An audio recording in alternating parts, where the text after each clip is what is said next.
¿Es posible que una mujer siendo cristiana también pueda ser feminista? Para algunas personas esto puede sonar muy loco, muy contradictorio o un poco. Pero en ese video vamos a analizarlo desde el contexto histórico, cultural y a la luz de nuestra fe cristiana. Antes de iniciar, quiero que te acomodes bien, pero también no olvides suscribirte, dejar tus preguntas y tu opinión, que para mí es válida y importantísima.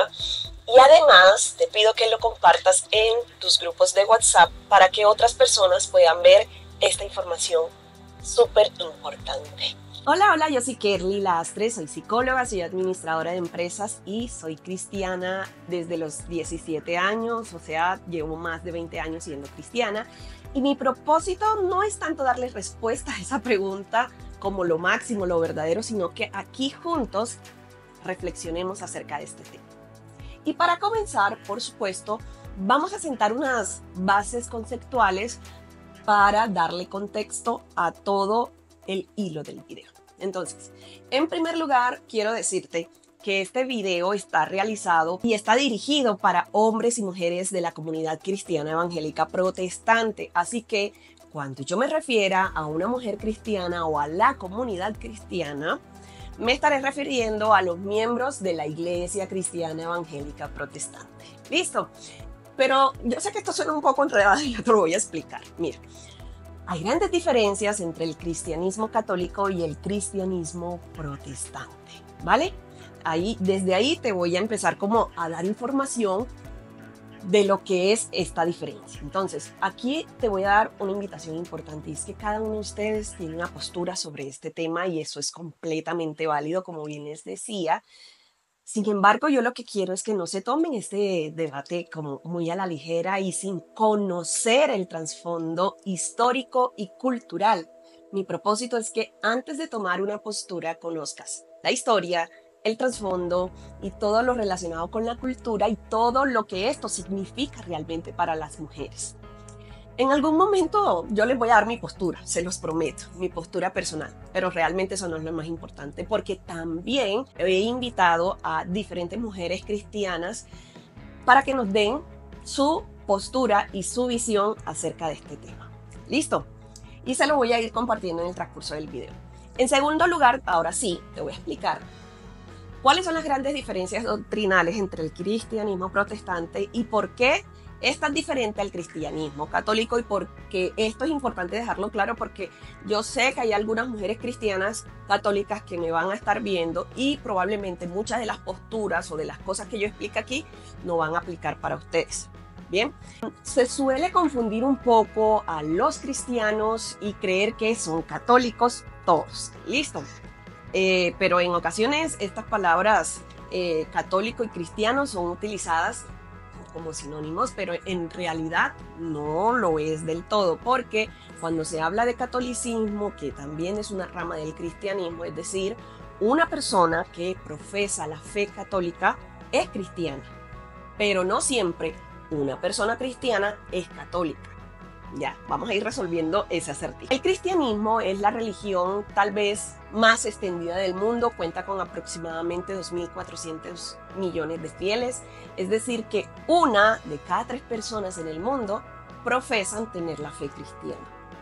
En general, los cristianos, católicos, protestantes, compartimos la creencia de que Jesús es el Hijo de Dios y el Mesías, quien vino a la tierra, fue crucificado, descendió al infierno y resucitó para la salvación de todo aquel que en él creyere, ¿verdad?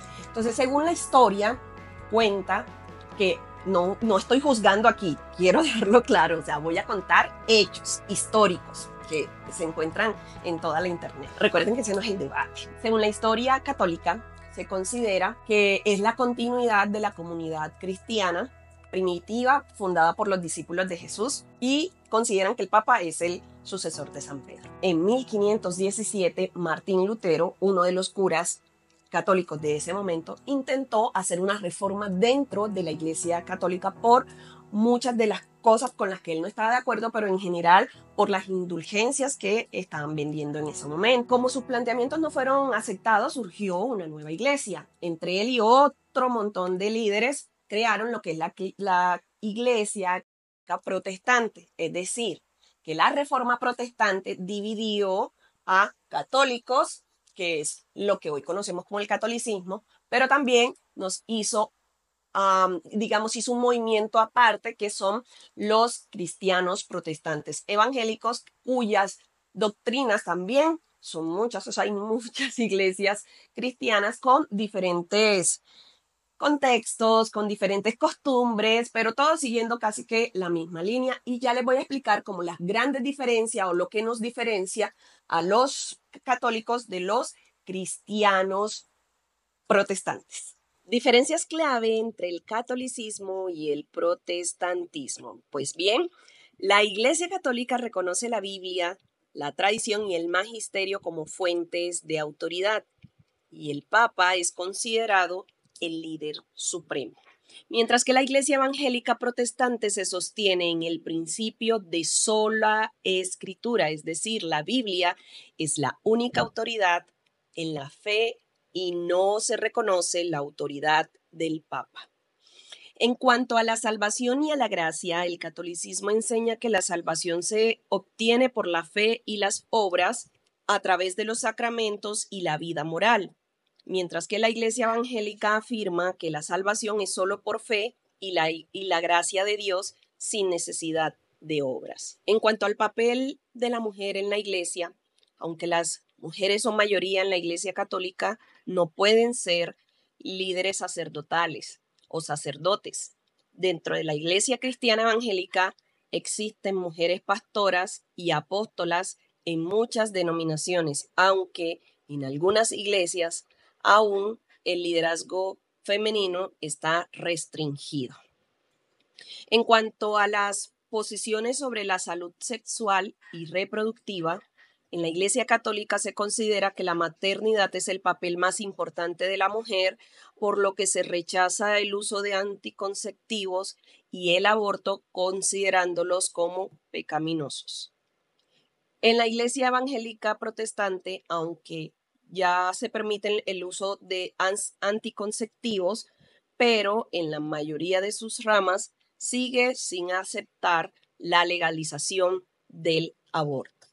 Hola a todos, mi nombre es Claudia y a petición de mi amiga Kerly queremos comentarle un poco acerca del tema de mujeres cristianas y feminismo.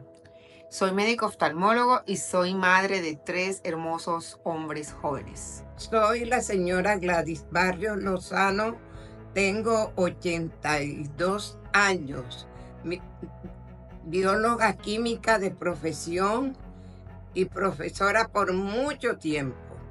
Y somos cristianas. Bueno, de acuerdo a mi pensamiento, yo creo que la mujer cristiana sí puede ser feminista, sí puede participar en aquellas cosas que se crea que únicamente son para los hombres. En el Antiguo Testamento encontramos muchas mujeres que eran líderes, que en el caso de la reina Esther, que reunió el pueblo y ganaron los judíos para defender a los judíos. Y Débora también fue otra mujer en el Antiguo Testamento que participó grandemente en las actividades que pensaban que solo competían a los hombres.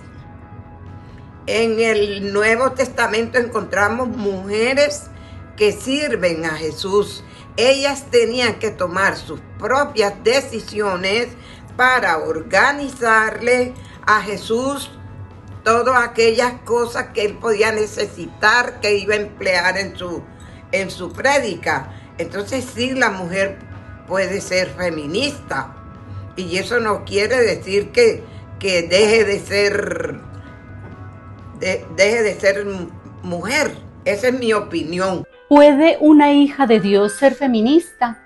Soy Astrid Benítez y como cristiana considero que el feminismo busca una igualdad absoluta entre hombres y mujeres, sin reconocer las diferencias naturales y complementarias entre los sexos, diferencias que han sido estudiadas por las ciencias más importantes, como la anatomía, la biología, la genética, la fisiología y la psicología, que demuestran que no solo existen diferencias en estructura, función y sistema.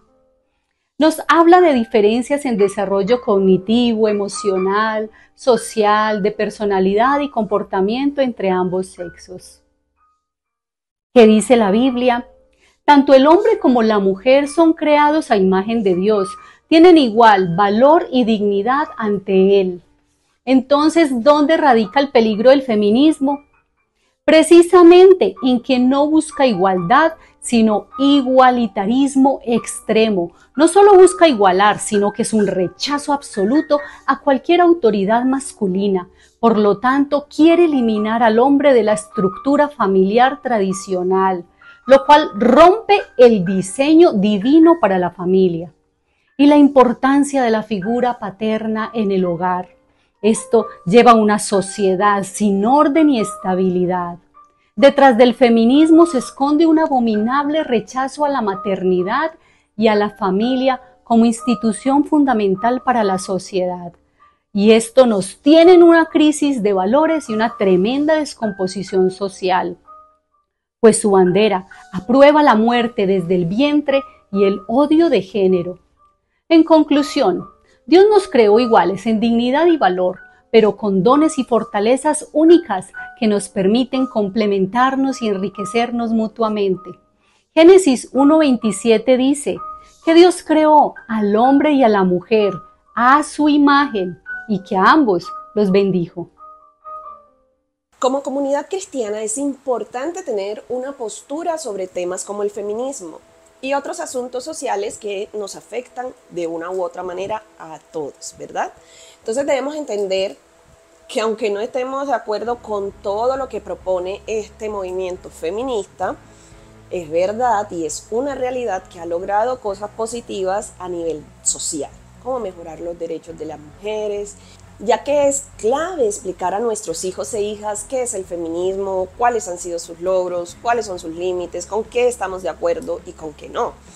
Así que también es justo reconocer que mientras muchos cristianos critican el feminismo, también es verdad que se guarda silencio acerca de las nefastas consecuencias del machismo. Ahora, no se trata de aceptar todo lo que dice el feminismo, pero sí mi invitación siempre ha sido a reflexionar sobre cómo podemos construir una sociedad más justa respetando los derechos de todas las personas. Al final lo más importante es seguir, para nosotros lo más importante es seguir el mensaje de Jesucristo y encontrar un equilibrio entre la fe y la cultura que vivimos. Quiero dejarte claro que este video no busca cambiar o influenciar tus ideas. La idea, como siempre les he dicho, es que se reflexione al respecto, porque estés o no de acuerdo con el feminismo, es algo que existe, que es real y muchas de las mujeres disfrutamos de todas las conquistas que este movimiento ha obtenido. Bien dijo Jesús en la oración por sus discípulos, en Juan 17, 15, 17, no ruego que los quites del mundo, sino que los guardes del mal, porque no son de este mundo, como yo tampoco soy de este mundo. Santifícalos en tu verdad, tu palabra es la verdad. Y bien, ahora revisemos qué es el feminismo y algunas definiciones, clasificaciones, historia. Bien, el feminismo es un movimiento social, político e histórico que busca que todos los seres humanos seamos tratados en igualdad de derechos. Es un discurso político que está basado en la justicia. Psicóloga feminista Vanessa Giraldo. Adicionalmente, el feminismo analiza constantemente la realidad en la que vivimos las mujeres, tomando conciencia de las discriminaciones que sufren por la única razón de ser mujer y pues deciden organizarse para abolirlas, acabar con ellas. ¿Ven? Para cambiar la sociedad. Feminismo para novatas. En cuanto al tema que nos compete, pienso que como mujeres cristianas debemos estar en consonancia con lo que Jesús nos vino a enseñar. Ser cristiano es precisamente evidenciar el amor que Jesús tuvo por la humanidad. Y el amor de Jesús está por encima de géneros, de posiciones políticas, de religiones, de estratos o clases sociales o económicas. Jesús nos vino a demostrar que el amor es el sentimiento que está por encima de muchas divisiones que nosotros los seres humanos establecemos.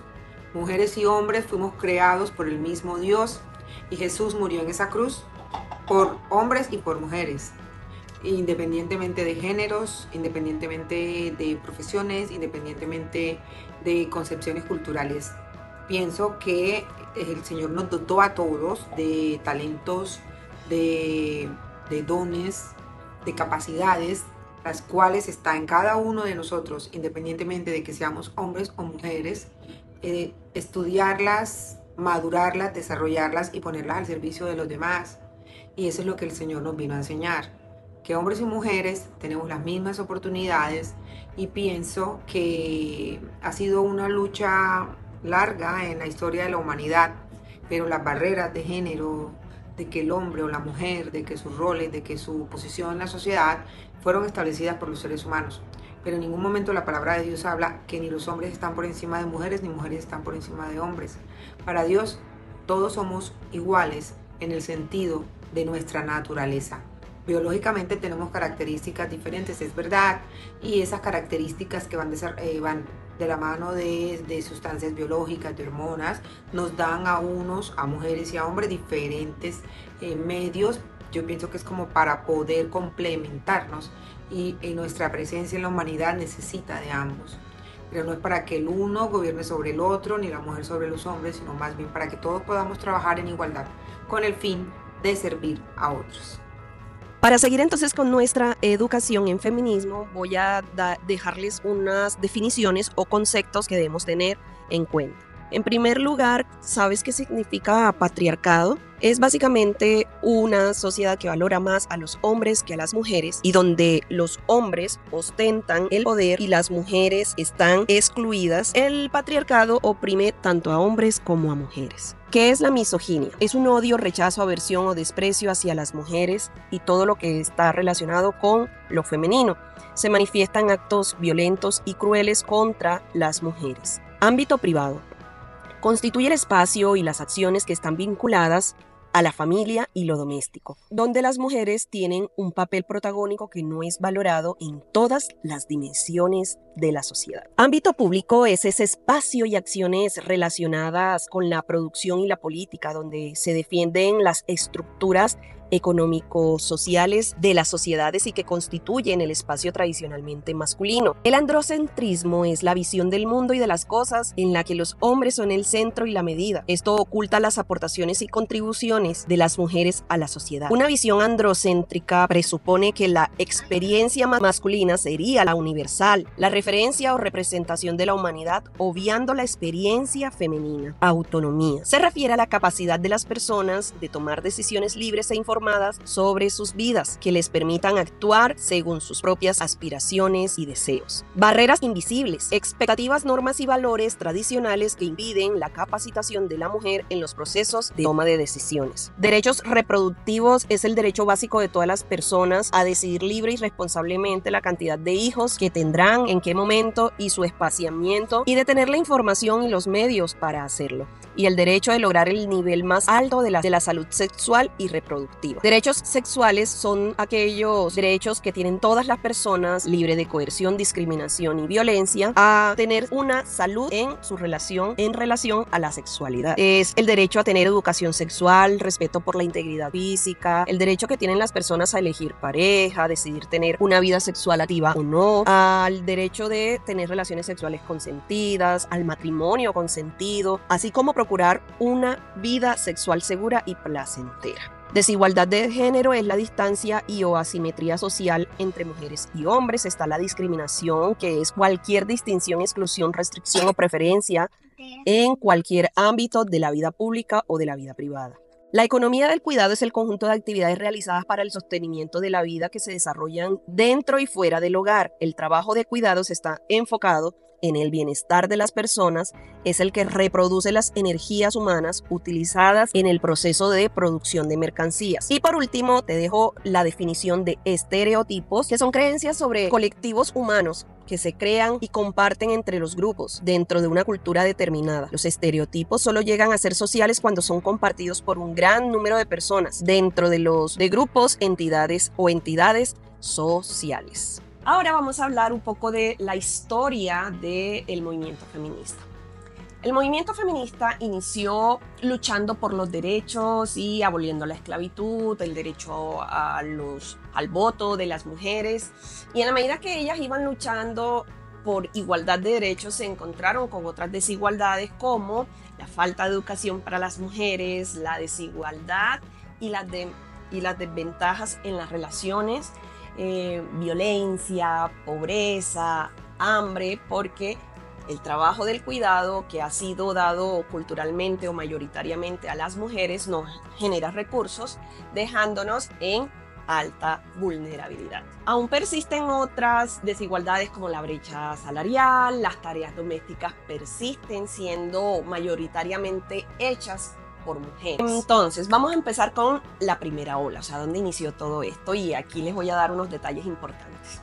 Durante la Revolución Francesa, en 1789, la Asamblea Nacional Constituyente Francesa aprobó la Declaración de los Derechos del Hombre y el Ciudadano. Esto permitió que las mujeres empezaran a ser conscientes de la opresión en la que vivían y decidieron luchar contra eso que las oprimía.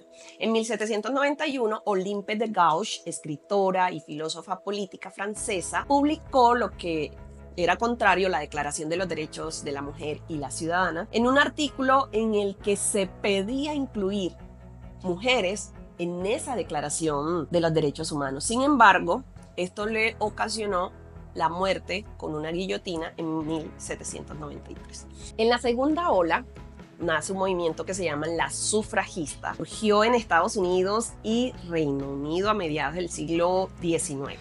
En 1848, en la capilla wesleyana o iglesia cristiana metodista, que hace parte de las iglesias cristianas protestantes en Nueva York, hubo una mujer llamada Elizabeth Cady Stanton y Lucretia Mott. Estas mujeres lideraron la primera convención estadounidense sobre los derechos de la mujer, donde gracias a la firma de 68 mujeres y 32 hombres se aprobó la declaración de Seneca Falls o la declaración de sentimientos, que decía, y abro comillas, estas verdades son evidentes, todos los hombres y las mujeres son creados iguales. Ahora quiero hablar de Lucretia Mott, que era una mujer blanca, docente y perteneciente a la comunidad cristiana protestante, los cuáqueros. Como dato curioso, los cuáqueros son una comunidad cristiana religiosa protestante fundada por John Fox, el de la avena cuáquer, la imagen.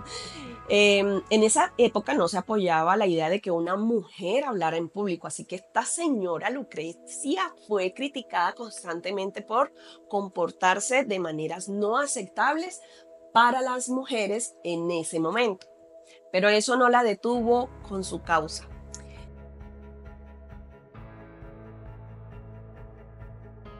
Al analizar los orígenes del feminismo, es innegable que la comunidad cristiana evangélica protestante estuviera en los inicios. Es completamente válido, es completamente consecuente a lo que nos dictan las Sagradas Escrituras en cuanto a la justicia. Reconocer estos inicios, esta historia, nos invita a reflexionar sobre el papel de la fe en la búsqueda de la equidad y cómo desde una perspectiva cristiana se defiende la dignidad humana, que siempre ha sido un pilar fundamental. A ver, en 1903, en vista de la persistente respuesta negativa en la petición para el derecho al voto, las sufragistas obviamente empezaron a irrumpir en discursos políticos, a exaltar los mitines del Parlamento, a usar métodos de las que ellas fueron pioneras, como las huelgas de hambre, los encadenamientos, incluso el uso de explosivos. Pero pese a las múltiples estrategias que se idearon para hacerse escuchar, estas mujeres continuaron siendo excluidas y mayoritariamente ignoradas. Hola, soy Laura, soy politóloga de la Universidad Nacional y mamá migrante. desde hace casi 3 años y medio.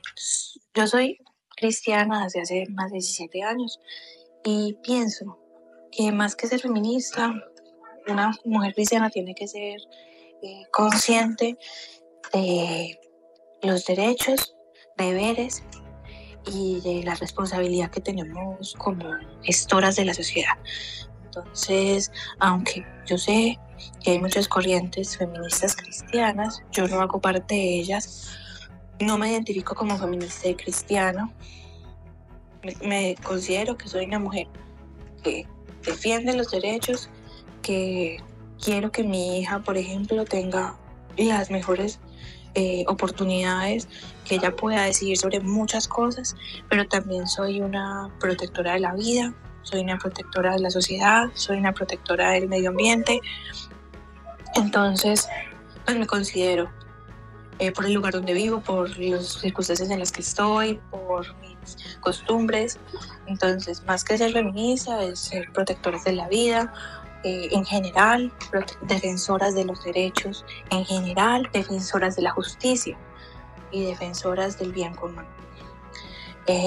Pienso que si nosotros le brindamos esa conciencia a nuestros hijos, a las personas que están a nuestro alrededor, por medio de nuestro ejemplo, hacemos un gran cambio en los entornos donde vivimos, en nuestras familias. Entonces, si somos responsables, si somos buenos ciudadanos, si somos cuidadosos del otro, pienso que es valioso nuestro aporte, más allá de denominarse feministas o no, que podamos hacer pequeñas transformaciones y poder construir desde nuestros entornos lugares de responsabilidad, de corresponsabilidad y de cuidado del otro y del propio ser. Gracias. Como las mujeres somos diversas, continúo con el diccionario. En esta ocasión vamos a hablar de los tipos de feminismo. En primer lugar, feminismo filosófico. Invita a reflexionar sobre la idea y la función de la mujer en la sociedad. Ecofeminismo considera que el patriarcado oprime tanto a la mujer como a la naturaleza por sus prácticas capitalistas. Feminismo abolicionista centra su lucha contra la explotación comercial y sexual del cuerpo femenino, como la prostitución, la pornografía o la subrogación gestacional. El feminismo anarquista busca la creación de una sociedad no autoritaria basada en la cooperación y el apoyo mutuo.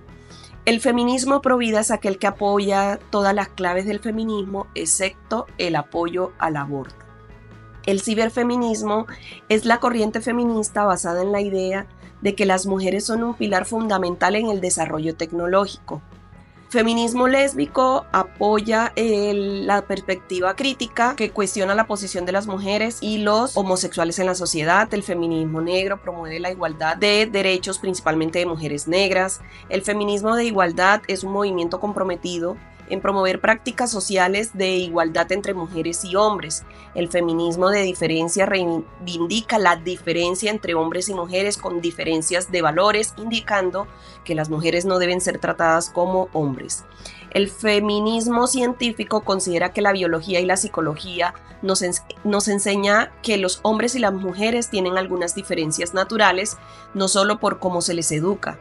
Por ejemplo, nuestros cuerpos y algunas formas de pensar pueden ser distintos, pero el feminismo nos recuerda que aunque somos diferentes, eso no significa que unos somos mejores que otros. Todos debemos tener los mismos derechos y oportunidades, sin importar si se es niño o niña. Lo importante es que con nuestras diferencias construyamos un mundo donde todos sean incluidos y tratados por igual. El feminismo cultural es el movimiento que considera que las mujeres son moralmente superiores al hombre y ven en ello un vínculo especial y directo con la naturaleza por la condición de madre que tiene la mujer.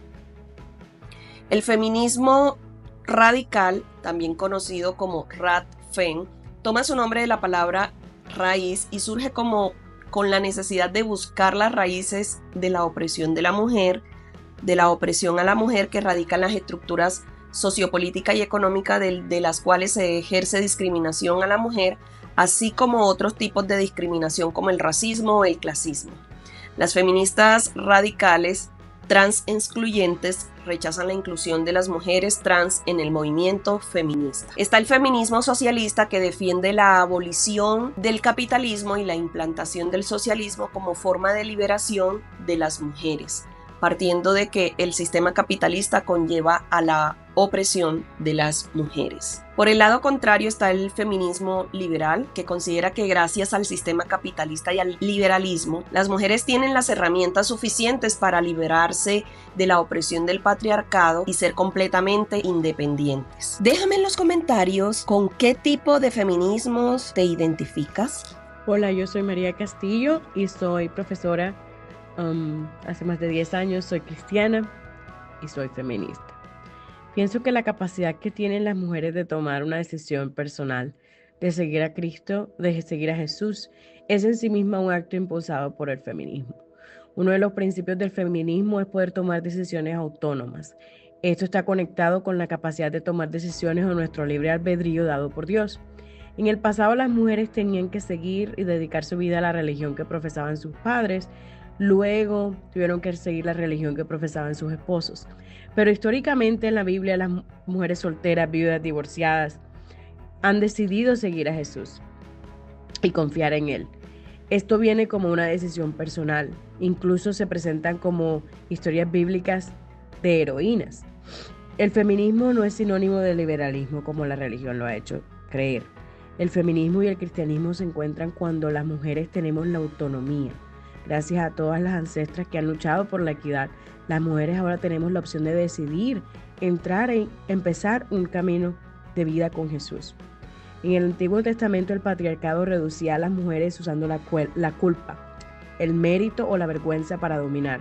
Como cristianos sabemos que Eva le creyó a la serpiente y los hombres nos hacían creer que el pecado de Eva nos quitaba todo el poder de decidir, resumiéndonos al servicio sin intervención, sin decisión, porque teníamos que cargar con la consecuencia de la separación de Dios y el hombre.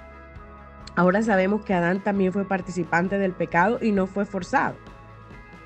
Lo podemos ver gracias a que la mujer tiene este rol diferente en la sociedad. Pero en el Nuevo Testamento y en la gracia hay perdón para todos y lugar para todos. Las mujeres tienen lugar en la iglesia y en posiciones de gobierno porque nuestros pecados también fueron perdonados por medio de la sangre de Jesús. No hay culpa que nos quite el poder de nada ni reafirme la vergüenza.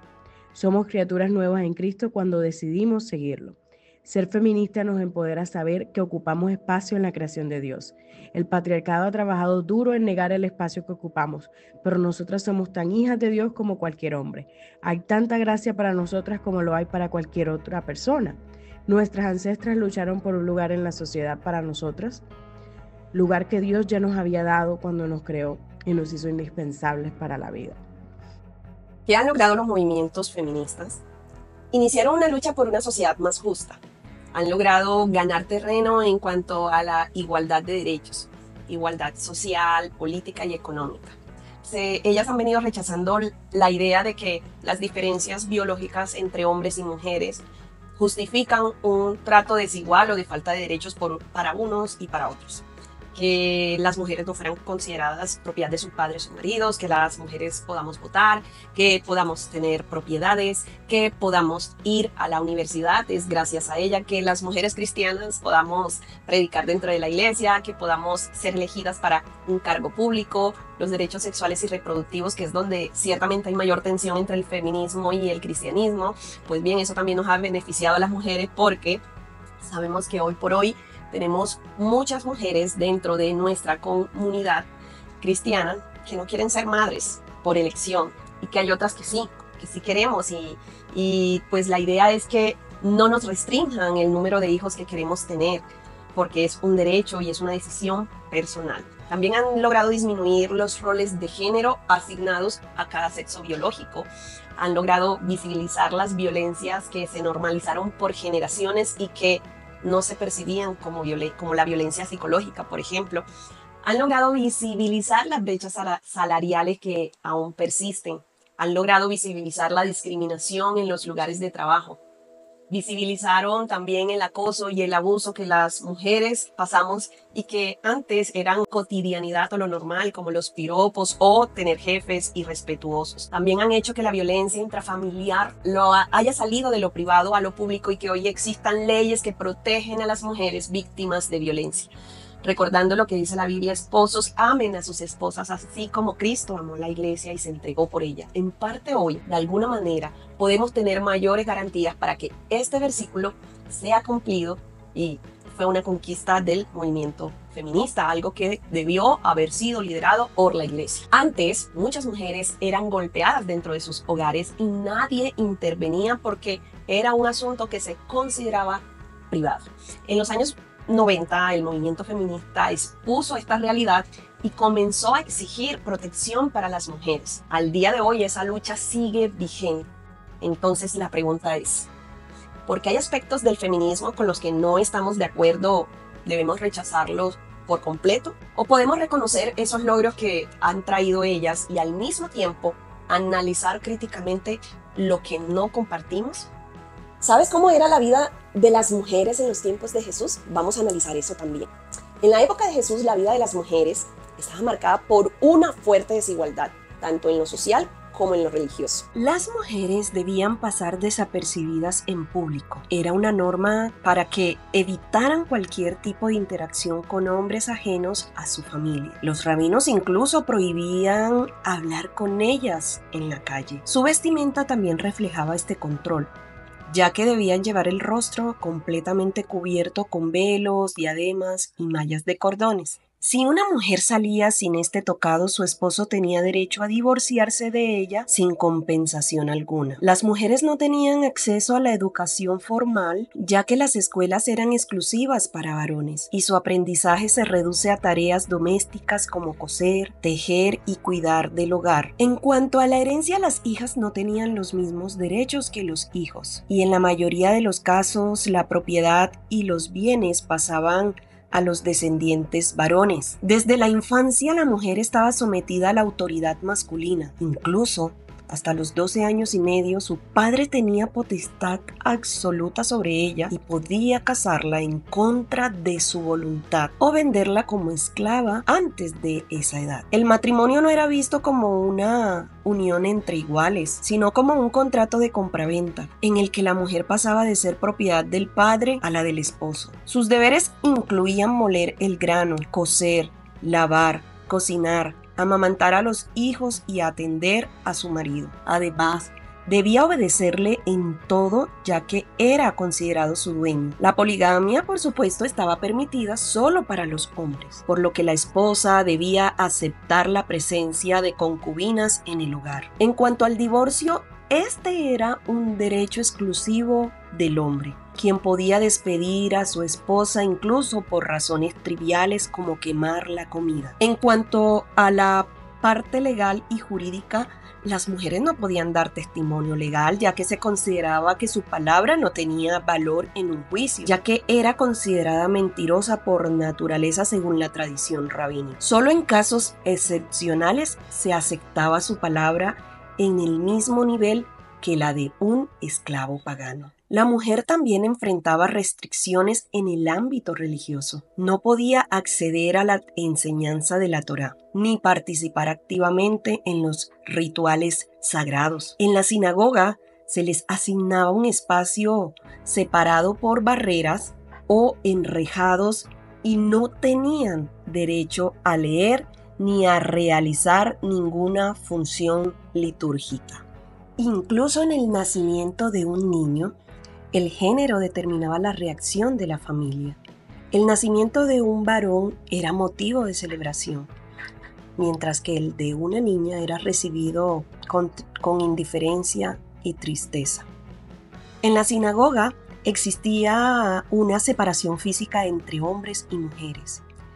Ellas solo podían acceder a un área especial sin derecho a participar activamente en los rituales ni en la enseñanza. En el templo de Jerusalén las mujeres solo podían llegar hasta el atrio de las mujeres, sin poder acceder a los espacios donde se realizaban las ceremonias más importantes. En caso de peligro, La vida del esposo tenía prioridad sobre la de la esposa. Si una mujer enviudaba sin hijos, debía casarse con su cuñado, ley del levirato, o esperar que él decidiera rechazarla formalmente cuando creciera en caso de que fuera un niño, y la mujer no tenía derecho a elegir acerca de su propio futuro. Ahora te voy a dar 7 razones por las que Jesús dignificó de una manera radical a la mujer. A ver, en medio de la sociedad patriarcal y opresiva en la que vino Jesús, Él trajo un mensaje que ustedes saben que fue completamente diferente. Entonces, número 1, Jesús trató a las mujeres con una dignidad radical y permitió que fueran sus discípulas. Imagínense que en una época en la que ni siquiera los rabinos hablaban con las mujeres en público, Jesús no solo dialogaba con las mujeres, sino que lo hacía con una profundidad y apertura sin temor a lo que sea que dijera. Habló con mujeres en público desafiando las normas sociales, como es el caso, por ejemplo, de la samaritana en el pozo, que no solo conversó con ella de cualquier cosa, a pesar de ser samaritana y de tener un pasado cuestionable para la época, sino que también reveló su identidad mesiánica a una mujer, algo que para ese momento él todavía ni siquiera había compartido con todos sus discípulos. La mujer samaritana, quien a pesar de ser marginada por su género y por su origen, fue evangelizada y se convirtió en la primera mensajera de Cristo. Jesús permitió que mujeres formaran parte de su grupo de discípulos, algo que no solo era inusual en la época e impensable, sino que era completamente prohibido en la tradición rabínica. De hecho, fueron las que acompañaron a Jesús hasta la crucifixión, quienes demostraron mayor fidelidad, mucho más que los discípulos varones. En la cultura judía, solo los hombres podían ser discípulos de un rabino. Sin embargo, Jesús tuvo varias discípulas como María Magdalena, que sobresale mucho, Marta y María de Betania, quienes no solo lo acompañaban, sino que eran muy entendidas y aprendían de sus enseñanzas como cualquiera de sus discípulos. A propósito, ¿recuerdan la mujer que ungió a Jesús? Esta mujer fue también una de las primeras que entendió su misión, incluso mejor que todo el equipo de discípulos que andaba con él. La segunda razón es que defendió a las mujeres contra la injusticia. ¿Recuerdan cuando los fariseos llevaron a la mujer sorprendida en adulterio para apedrearla? Jesús no solo la salvó de la condena, sino que expuso la hipocresía de quienes acusaban, quienes guardaban al hombre con el que se encontraron a esta mujer. Mientras que la mujer era severamente castigada por el adulterio, los hombres quedaban impunes. Jesús rompió con esa doble moral y mostró que todos somos pecadores y que necesitamos gracia. La tercera razón es que Jesús confió de manera radical en las mujeres. O sea, hay algo súper osado que hizo Jesús y que arriesgó toda la evolución del evangelio, y es que le concedió a las mujeres el ser las primeras testigos de su resurrección.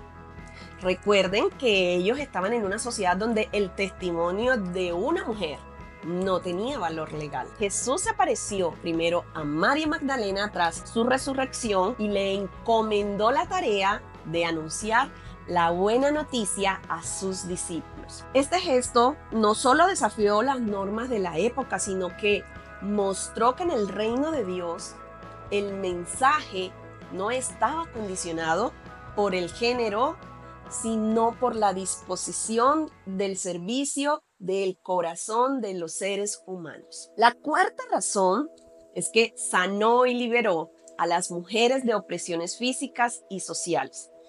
En Marcos 5 leemos sobre la mujer del flujo de sangre a quien nadie quería tocar y al que todo el mundo se le apartaba porque se le consideraba impura según la ley judía.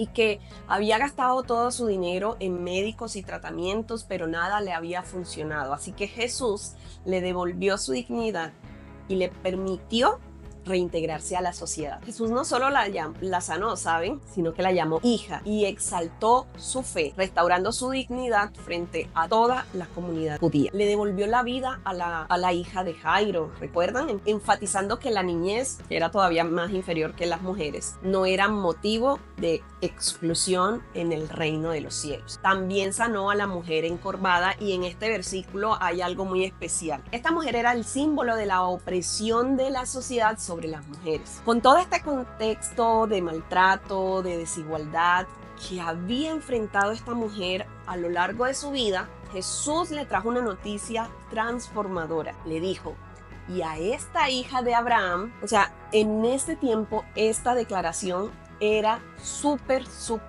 revolucionaria. Las mujeres que habían sido relegadas y subestimadas ahora escuchaban que Jesús las estaba reconociendo como hijas de Dios y que a sus ojos tenían el mismo valor que los hombres. La quinta razón es que elevó la dignidad del matrimonio y de la mujer.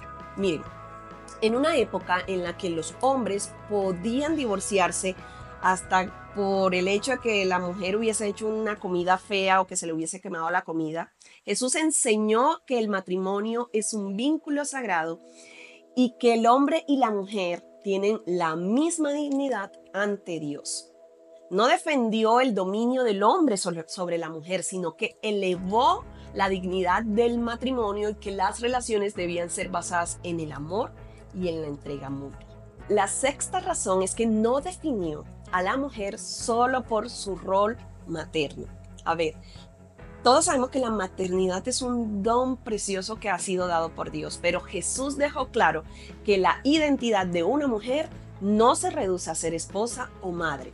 Recuerdan que en Lucas 11:27, una mujer exclamó: dichoso el vientre que te llevó y los pechos que te amamantaron.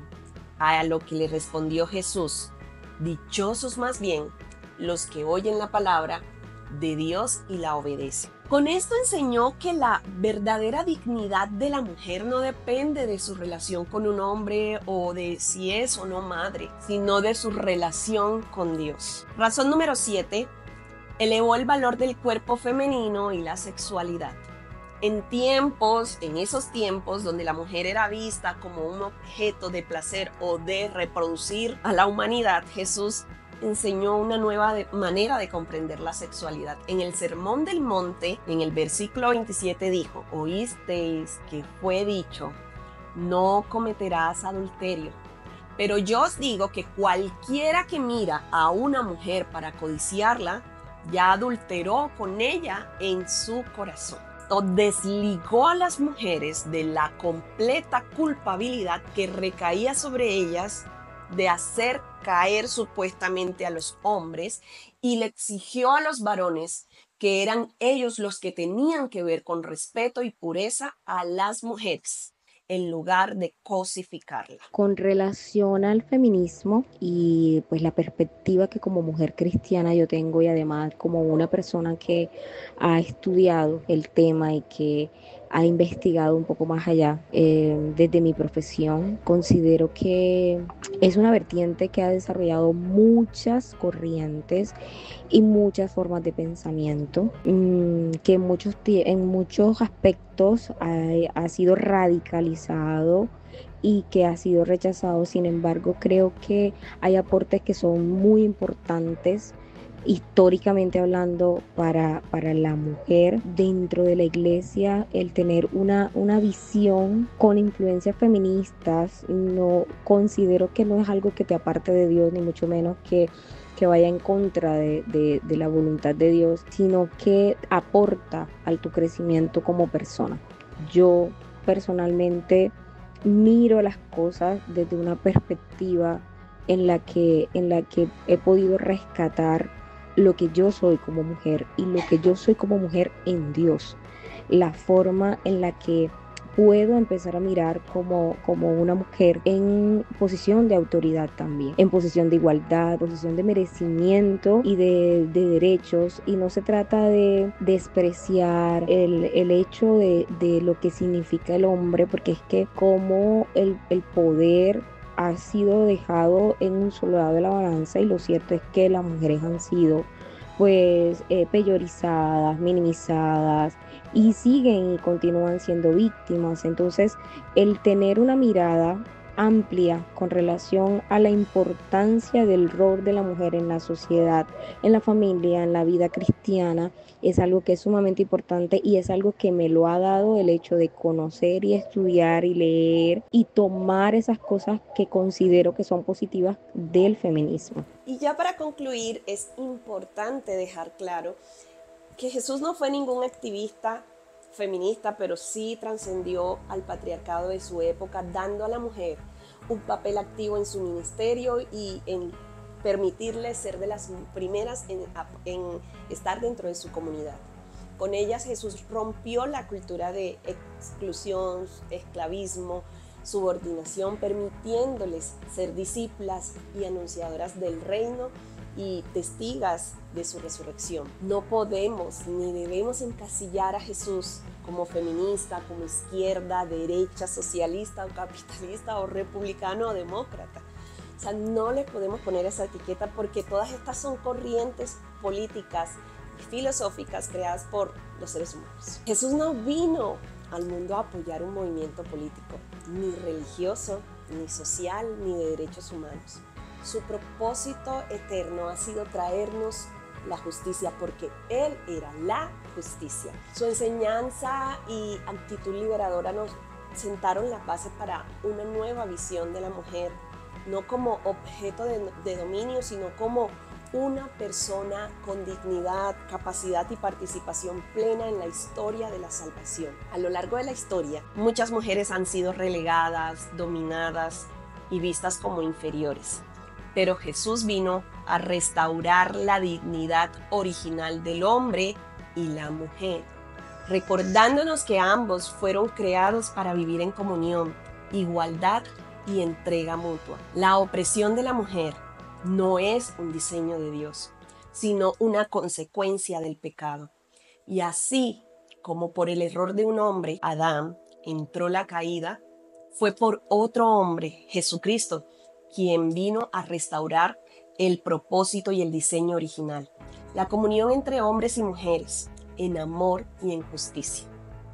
Por supuesto, también es importante aclarar que hay causas dentro de distintas corrientes, de distintas filosofías políticas con las que nos podemos identificar y apoyar con total libertad, porque precisamente de eso hace parte y es como poner nuestros dones, nuestros talentos al servicio de la humanidad. Preguntar si una mujer cristiana puede o no ser feminista es como preguntar si cualquier cristiano puede apoyar o no a un movimiento político de X o Y o Z. Son decisiones personales que en realidad ni siquiera deberían ser cuestionadas. Sin embargo, dentro de nuestra comunidad cristiana existe como esa creencia de que las mujeres que seguimos a Cristo no podemos ser en absoluto feministas. Ante esto me pregunto, ¿tampoco podríamos seguir un partido político de izquierda o derecha? Hay gente que se le ocurre pensar que Cristo era de izquierda o que era de derecha. Eso es un completo despropósito, completamente antibíblico. Dios sabe que nosotros vivimos inmersos en una cultura, por eso Cristo dijo: no ruego que los saques del mundo, sino que los guardes del mal. Y como cristiano tenemos la responsabilidad de trabajar por la justicia, tanto como para unos como para otros. Como creyentes podemos respaldar distintas luchas sociales, pero siempre debemos estar alineados y subordinados a la causa principal, que es la causa de Cristo. Por supuesto que yo tengo mis propias posturas políticas y hay causas que conmueven profundamente mi corazón, como el tema de la igualdad de derechos para las mujeres. Por supuesto que Yo tengo mis propias posturas políticas y hay causas que conmueven profundamente mi corazón, como la igualdad de derechos para las mujeres, como las mujeres que sufren de violencia doméstica, como las mujeres que han sido víctimas de feminicidio, de violencia vicaria. Eso me conmueve demasiado y es completamente injusto que en esta época, más de 2000 años después de que haya venido Cristo a establecer su justicia en esta tierra, eso siga sucediendo. Y si eso es ser feminista, ¿crees que estoy fallando a la causa de Cristo? Lo que debe dar sentido a nuestra vida cristiana es permitir que sea la causa de Cristo la que transforme nuestra cosmovisión, es decir, nuestra forma de ver el mundo y de actuar en él. Como cristianos hemos fallado en creer que la forma en la que llegamos a las personas es simplemente entregando el evangelio, diciéndole a la gente lo que tiene que hacer. No entendiendo su cultura, pero para mí es importante entender que Cristo siempre llegaba mirando la injusticia, solucionándole problemas a la gente y eventualmente establecía el fundamento espiritual. Nosotros queremos hacer lo contrario y por eso muchas personas nos han cerrado la puerta que le costó mucho a Cristo abrir. Gracias por llegar hasta el final de este video. Te pido que lo compartas, que le des like, que me dejes tu opinión al respecto de este tema en los comentarios o cualquier duda que tengas. Y lleva este video también a tu grupo de WhatsApp donde creas que hay muchas personas que necesitan escuchar esta información. Chao, chao, que Dios les bendiga.